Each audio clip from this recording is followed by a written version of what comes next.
This is a quick little demo so you can see behind the scenes how I create the renderings. First, I select the vessel and all of the florals, remove the background, and I use the most gestural stem first in the vessel I've selected.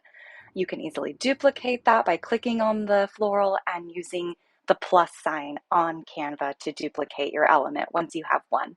You'll see I'm placing in the heuchera next after I have my gestural stems and using the forward and background tool under the position category in Canva to layer these pieces of heuchera exactly where I want them in the vase to create the fullness and the depth in the vase after I have my skeleton or my gestural stems in place. Now I know the shape and the fullness and where I want the focal flowers to go. So I'm now going to place in my first focal flower. This is the Garden Rose Coco Loco. It has a lot of the blending shades and bridging tones that I'm looking for to bring in that darker tulip, to bring in that little bit of mauve in the clematis and that peach in the poppy that will be our finishing element.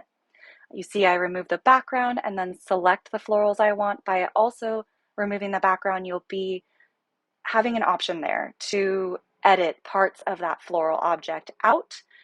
You can always add them back in by going back to that screen. There's going to be further in-depth information in the Floral Muse Mastery Program on exactly all of the techniques that I use to create these really impressive renderings for our clients. This is a huge part of how we book clients because it's very trust building, but there's a lot of other benefits to you and your team. So if you provide and take the time to create these, as you create these, you'll get faster and faster. You can save all your designs. So if you don't book that project, maybe you can reutilize one of your renderings. But this helps me establish the exact recipe count so that I know I'm on budget before I book the client, that the client's happy with what we're creating, and that they have an opportunity to have a voice piece way ahead of the game on whether or not they like the aesthetics that we're going for, utilizing these real life images of florals and exactly our intentionality of how we're going to be placing the floral selection in.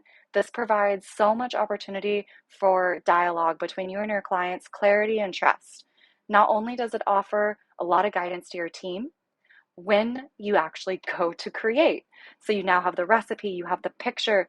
You could essentially get on with your day. If you have things to do, you can set your team up, provide them with everything they need, and then step out when you need to. So you're not anchored into the production process of your floral business ownership. You want to hire great artists, provide them all the tools they need, visuals, all the information, and then it's best if you can step out and be involved in the bigger projects that really utilize your time. This time spent right now is so valuable in creating this. It offers your clientele such a greater experience, as well as the people you hire to help you create the work. We're going to finish this piece with the poppies, layering those in next. And as you can see, this has really come together quite quickly, so it does not take that much time and it is so beneficial to you in your process.